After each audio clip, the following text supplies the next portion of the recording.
آج اس پرفتن دور کے اندر سنت کا دعویٰ کرنا، حدیث کے ماننے کا دعویٰ کرنا بہت ہی کثرت سے پایا جاتا ہے۔ اس میں کسی بھی مسلک کی کوئی تقسیم نہیں ہے۔ خاص طور پہ اہل الحدیث یہ کہتے ہیں ہم اہل حدیث ہیں، ہر حدیث پہ عمل کرتے ہیں۔ حدیث پہ عمل کرنا اتباع سنت ہے۔ شریعت محمد الرسول اللہ کے ہر پہلو پہ عمل کرنا اتباع سنت ہے۔ متبع سنہ ہونا یہ ایک افضل ترین عمل ہے۔ دعویٰ تو ہر بندہ کر لیتا ہے لیکن عمل بڑا مشکل ہو گیا۔ جس طرح عمل کیسا ہے، اس کی مثالیں ہزاروں کی اگر کہی جائے تو مثالیں موجود ہیں اتباع کی۔ میں مثال دیتا ہوں کہ ایک حدیث آئی ہے، ہر بندے کو معلوم ہے، علماء سے بھی سنی، خود بھی پڑھی حدیث، خبر بھی ہے کہ یہ حدیث یہ کہتی ہے، پھر بھی اس کے اوپر ماننے کے باوجود بھی عمل کرنا بڑا مشکل ہو گیا۔ وہ حدیث کیا ہے؟ اللہ کے رسول علیہ السلام نے فرمایا، صحیح البخاری کی حدیث ہے، ما اسفل من الازار ما اسفل من الکعبین من الازار فی النار۔ جس بندے کا کپڑا، شلوار یا چادر، تہبند اس کا ٹخنوں سے نیچے، اللہ رب العزت قیامت والے دن اس کے پیروں کو جہنم کے اندر جلائیں گے۔ اللہ کے نبی علیہ السلام نے فرمایا، لا ينظر اللہ یوم القیامہ، قیامت والے دن اس بندے سے اللہ نظر رحمت ہٹا لیں گے۔ کون سے بندہ؟ المسبل الازار، جس کا کپڑا دنیا میں ہمیشہ ٹخنوں سے نیچے رہا۔ سنن ابی داود کی حدیث ہے، اس کے بارے میں اللہ کے نبی علیہ السلام نے فرمایا، حسن درجے کی روایت، امام البانی سے حسن لکھتے ہیں، بعض محدثین نے اسے صحیح بھی کہا ہے،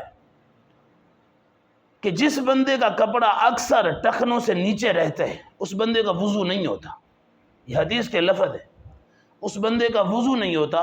اگر بندہ وضو کر کے اپنا کپڑا ٹخنوں پہ چھوڑ دیتا ہے اور کپڑا ٹخنوں کو ڈھانپ لیتا ہے، سمجھو اس کا وضو ختم ہو گیا۔ یعنی اتنی سخت وعید ہے۔ اتباع سنہ یہ ہے کہ بھئی حدیث آ گئی، اللہ کے رسول علیہ السلام نے فرمایا، بھائی افضل ترین عمل ہے کہ آپ نصف ساقین پنڈلیوں کے درمیان میں اپنا کپڑا چادر رکھو۔ حکم کیا ہے کہ ٹخنوں سے اوپر رکھو۔ افضل عمل کیا ہے کہ درمیان ٹانگیں جو درمیان پنڈلیاں ادھر رکھو، یہ افضل عمل ہے۔ لیکن آج حدیث کا دعویٰ کرنے والے، اہل الحدیث بھی کہلوانے والے یا حدیث کو ماننے والے، قرآن و سنت کے مطابق اپنی زندگی گزارنے کا دعویٰ کرنے والے لوگ یہ عمل کیوں نہیں کرتے؟ اس عمل کے اندر بڑے بڑے ہمارے خطباء، بعض کچھ ایسے علماء کی صف میں کھڑے ہو گئے کہ جن کا ایسا مسئلہ ہے کہ وہ ان کو پتہ نہیں کس چیز کی یہ اکڑ ہے، اللہ نے اسے تکبر کی علامت بیان کی۔ اور علماء، خطباء، میں علماء تو نہیں کہتا، خطباء کہوں تو ٹھیک ہے، مختلف مسالک کے، وہ کہتے ہیں کہ یہ کپڑا ٹخنوں سے اوپر کرنا تکبر کی علامت، ٹخنوں سے نیچے رکھنا تکبر کی علامت ہے، لیکن ہماری نیت ہی نہیں ہے تکبر کرنے کی۔ اگر کسی بندہ یہ نیت کر کے، ارادہ کر کے اپنا کپڑا ٹخنوں سے نیچے رکھتا ہے تو اس کے اوپر اللہ کی لعنت ہے، یہ وہ حدیث کے خلاف کرتا ہے۔ نہیں، اصل بات یہ ہے کہ تکبر کی علامت یہی ہے، کوئی بندہ ارادہ کرے یا نہ کرے، جس کا کپڑا ٹخنوں سے نیچے ہے وہ متکبر ہے، اللہ کو پسند نہیں ہے، وہ اکڑ کے چلتا ہے۔ اسی وجہ سے نبی علیہ السلام نے فرمایا، جو بندہ حدیث کو نہیں مانتا، اللہ کے سامنے اکڑ کے چلتا ہے، تو اللہ رب العزت نے اس بندے کو اکڑنے کی وجہ سے زمین میں زندہ دسا دیا، زندہ ہی زمین کو حکم دیا، زمین منہ کھول دی، اس میں دفع ہو جا، زمین کے اندر قیامت تک وہ غرق ہو رہا ہے۔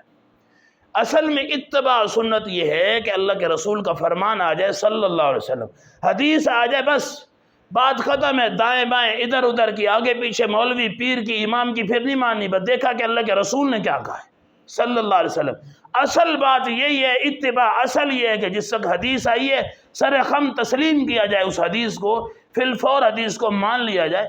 مثال کے طور پہ نبی علیہ السلام کے سامنے ایک بندہ گزرا ہے، صحابی رسول ہے، نبی علیہ السلام نے دیکھا کہ اس کا کپڑا ٹخنوں کے نیچے، پیروں کے نیچے پھنسا ہوا ہے۔ اللہ کے نبی نے فرمایا، اسے بلاؤ میرے پاس۔ سنن نسائی کے اندر بھی یہ روایت ہے، ابن حبان کے اندر روایت ہے، صحیح درجے کی روایت ہے۔ نبی علیہ السلام نے پوچھا، تجھے معلوم ہے کہ یہ کپڑا ٹخنوں سے نیچے رکھنا کتنا سخت جرم ہے؟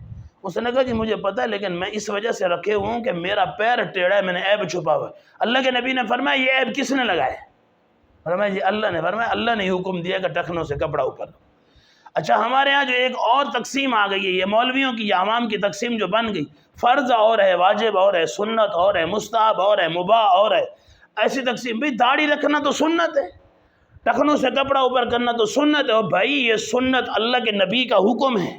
نبی کا حکم فرضوں کے برابر ہوتا ہے. یہ کس نے آپ کو تقسیم کا کہہ دیا؟ اللہ کے رسول نے فرمایا نہیں، جو بندہ فرض پڑھتا ہے ساتھ نوافل سنتوں کا اہتمام کرتا ہے، قیامت والے دن جو فرضوں کی کمی ہوگی اللہ نوافل اور سنتوں سے پوری کر دے. جو پڑھتا ہی نہیں ہے، کہتے صرف جو پڑھتا ہی نہیں ہے، سنت پہ عمل کرتا ہی نہیں ہے، اس کی کمی کہاں سے پوری ہو؟ اس وجہ سے جو بندہ داڑھی منڈواتے ہیں اللہ کے نبی علیہ الصلوۃ والسلام کی سنت کے ساتھ ظلم کرتے. اسی طرح یہ اتباع سنت کے خلاف ہے. تو آج کے درس میں یہ ہے کہ کپڑا ہمیشہ، بعض لوگ مسجد میں داخل ہوتے ہیں اپنا کپڑا ٹخنوں سے اوپر کرتے ہوئے آگے نماز میں داخل ہو جاتے ہیں. نماز مکمل کی، مسجد باہر جا رہے ہیں کپڑا نیچے کھینچتے جا رہے ہیں، کہیں باہر ہمارا پردہ نہ دیکھ لیا جائے. غلط بات ہے بھائی، اس کا نماز کے ساتھ کوئی تعلق نہیں ہے. مسلمان انسان کو ہر ٹائم، ہر وقت، ہر لمحے یہ حکم ہے کہ اس کا کپڑا جو ہے وہ ٹخنوں سے اوپر ہی رہے. تو یہ اتباع سنت ہے. آج یہ ایک ہی مثال کافی ہے، انشاءاللہ آئندہ درسوں میں مثالیں دیتے جائیں گے. اتباع سنت، متبع سنت بننا ہے تو اللہ کے رسول کا فرمان آ جائے، پھر ادھر ادھر کی نہیں مارنی، تعویلیں نہیں کرنی، پھر ادھر ادھر کے ترجمے تفسیریں نہیں بتانی، پھر یہی کہنا ہے بھائی اللہ کے نبی کی حدیث آ گئی ہے بس. جس طرح کلمہ حاصل ہوتا ہے نا، بس ٹک لگ گیا، بس بھائی اب مان کے دکھانا ہے، عمل کر کے دکھانا ہے. اصل میں یہ شریعت کے مطابق زندگی گزارنا ہے. تو اللہ سے دعا ہے اللہ الہ العالمین تمام مسلمانوں کو اتباع سنت کرنے کی توفیق نصیب فرمائے. آخر دعوانا ان الحمد للہ رب العالمین.